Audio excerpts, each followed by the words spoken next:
আসসালামু আলাইকুম। আজকে আমরা কথা বলবো আরএফইর ব্যাপারে।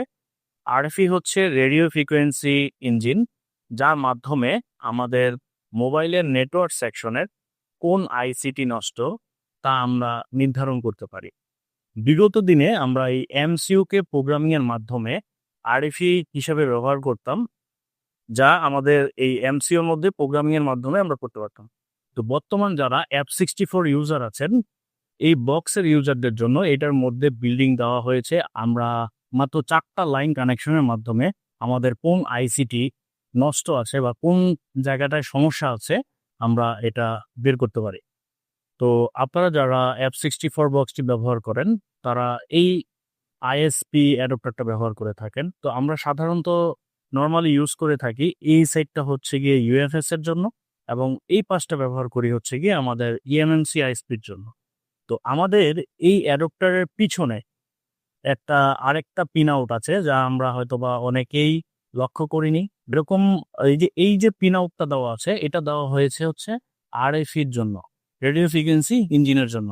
এবং আমরা চাইলে এখান থেকে ডাইরেক্ট তার টেনেও দিতে পারি, বা এইটার জন্য আলাদা একটা ক্যাবলও দেওয়া হয়েছে। তো এই ক্যাবলের মাধ্যমে আমরা আমাদের রেডিও ফ্রিকোয়েন্সি আইসি গুলোকে এই বক্সের সাথে F64 বক্সের সাথে আমরা কানেক্ট করে নিতে পারি। তো আসুন আমরা আমাদের স্ক্রিনে দেখি যে এই বক্সটার সাথে আমাদের যে রেডিও ফ্রিকোয়েন্সি আইসি গুলো আছে, ওগুলোকে কিভাবে কানেক্ট করব, কি পিন আউটের প্রয়োজন হবে। তো আমরা আমাদের স্ক্রিনে চলে যাই।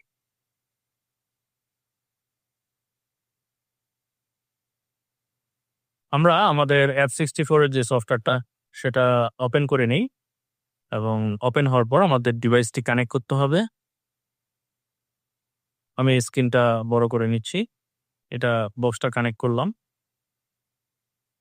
করার পর আমাদের এই আরএফই এটার মধ্যে ক্লিক করার পর শো পিন আউট দিব।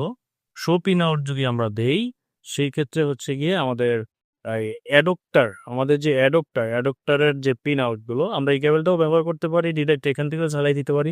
বাট এই কেবলটা যেহেতু সাথে দিয়ে দিছে, আমাদের ডিরেক্ট ঝালাই না করাটাই বেটার, হ্যাঁ? তো সেই ক্ষেত্রে আমরা এটা করতে পারি যে এখান থেকে এই কেবলটার মাধ্যমে আমরা এখানে কেবল কানেক্টিভিটি বাড়ানোর জন্য ওয়্যার টানতে পারি। আচ্ছা, এখন যে বিষয়টা সেটা হচ্ছে, এখানে দেখেন অ্যাডপ্টারের পিন আউট গুলো দেওয়া আছে। ১ নম্বরে গ্রাউন্ড, মানে উপরের দিকে গ্রাউন্ড, তারপরে হচ্ছে সিরিয়াল ডাটা, সিরিয়াল ক্লক, এবং বিআইও ৭ নম্বরে, এবং ১০ হচ্ছে সিরিয়াল ক্লক, ২ হচ্ছে সিরিয়াল ডাটা। আমরা ওইভাবে এখানে ইনস্টল করে নিয়েছি। এখন হচ্ছে আমাদের ফোনে কানেক্ট করতে হবে, হ্যাঁ? আইসিতে এটা কানেক্ট করতে হবে এই লাইনগুলো। এখন এই লাইনগুলো আমরা আমাদের সার্কিটে কোথায় খুঁজে পাবো? সেই ক্ষেত্রে আমরা আমাদের বর্নিওকে ব্যবহার করতে